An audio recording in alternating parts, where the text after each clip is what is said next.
The rain fell in whispering sheets over Willow Lane, turning the old street into a silver river. I stood there, soaked to the bone, staring at the house I once called home. 15 years.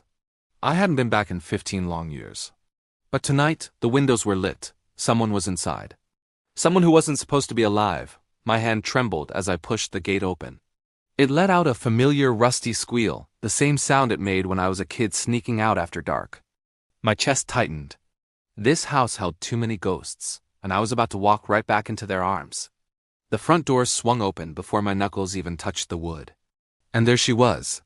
My sister Elara, arms folded, hair pinned in a perfect severe twist. She looked exactly the same, elegant, icy, completely in control. "You came," she said, her voice as flat as a frozen lake. "You wrote me," I shot back. "I had to," she replied, her eyes flicking away for a second. "It's about Mom." I swallowed hard. Mom, Genevieve. She had died 3 weeks ago, and I stayed away. Fear, guilt, anger. They were chains I couldn't seem to break. Inside, the air was thick with the scent of old books and melting wax. Candles flickered everywhere, their light dancing across photo frames on the mantelpiece. In each one, our mother smiled, a picture of warmth and love, as if she had never hurt a single soul in her life. By the crackling fireplace sat a stranger, a man in a sharp suit, clean cut, maybe early 40s. He looked completely out of place among the antique furniture, like a hawk in a dove's nest. Elara gestured toward him with a lazy wave of her hand. "This is Attorney Litton. He's here for the reading of the will." I frowned. "Now? Just the 3 of us? Isn't this supposed to happen later?" "It has to be today," Elara insisted, her tone too sharp, too rehearsed. "There are time-sensitive matters." The lawyer cleared his throat, adjusting his tie. "Shall we begin?" he asked, his voice smooth and professional, cutting through the tension. Attorney Litton unfolded the crisp parchment of the will. The crackle of the paper was the only sound in the room. "I, Genevieve Delas," he began, "leave the Willow Lane house and all associated assets to—" He paused, and for that single excruciating second, the entire world seemed to hold its breath. My heart thudded against my ribs like a trapped bird. Her eldest daughter, Elara Delas. The words hit me like a physical blow. I saw it then, a tiny triumphant curve at the corner of Elara's lips. "No," I whispered, the sound getting lost in the cavernous room. "That can't be right. Mom promised." "She promised half to me.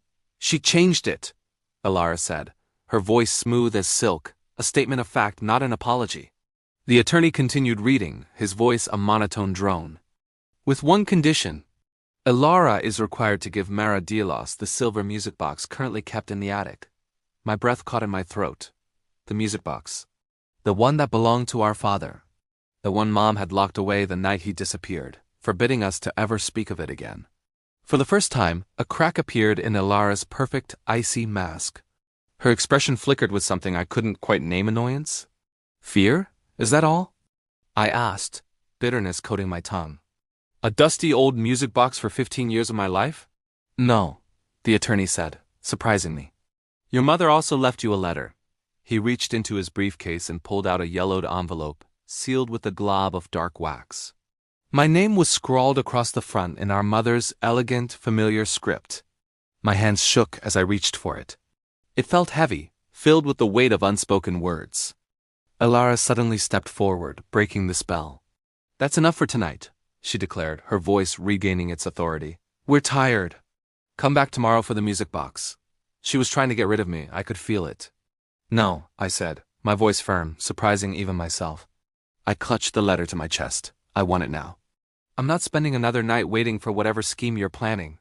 Elara's eyes went cold, the warmth from the fire not reaching them. "Suit yourself," she hissed, turning away. "The attic is upstairs." "You know the way." The attic stairs creaked under my weight, each step a groan of protest from the old house. The air grew colder, thicker, smelling of dust and forgotten time. Elara didn't follow. She stayed below, a silent, watchful presence.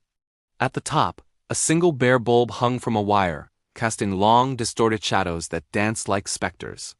Boxes were piled high, draped in white sheets like slumbering giants. My eyes scanned the dusty landscape, searching. And then I saw it. Tucked away in a dark corner, on top of a stack of old magazines, was a small, tarnished silver box. It was intricately carved with vines and leaves, beautiful even under a thick layer of grime. It was smaller than I remembered. My fingers trembled as I reached for it. As I lifted the box, the lid popped open. It wasn't locked. Inside, nestled on a bed of faded red velvet, was not the spinning ballerina I remembered, but another letter. This one was folded into a tiny square, the paper brittle and aged. It was not in my mother's handwriting. The script was masculine, bold, and slightly rushed. I unfolded it carefully. It was from my father, dated the very night he disappeared. My heart hammered against my ribs. The letter was short, just a few lines. "My dearest Genevieve," it read. "If you are reading this, I have failed. The box is not what it seems. The melody is the key.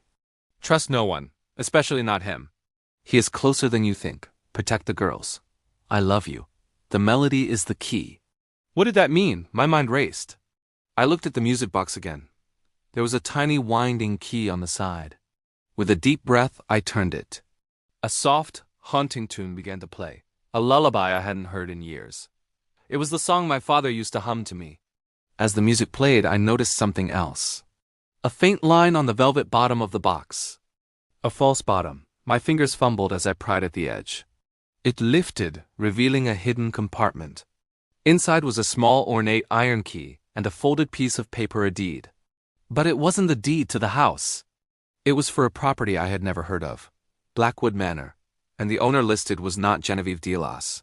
It was Mara Delas, me. Suddenly, a floorboard creaked behind me.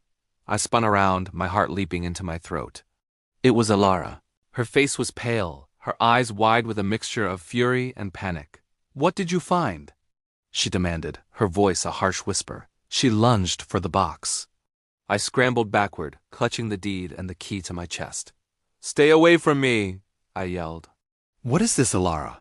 What is Blackwood Manor? Who is him?" Alara froze. The mention of Blackwood Manor seemed to drain the color from her face. "You don't understand," she stammered, her composure finally shattering. "Mom was trying to protect you." "We both were." "Protect me from what?" I pressed, my voice rising. "From our family's legacy," a deep voice answered from the shadows. The lawyer, Mr. Litton, stepped into the light of the bare bulb.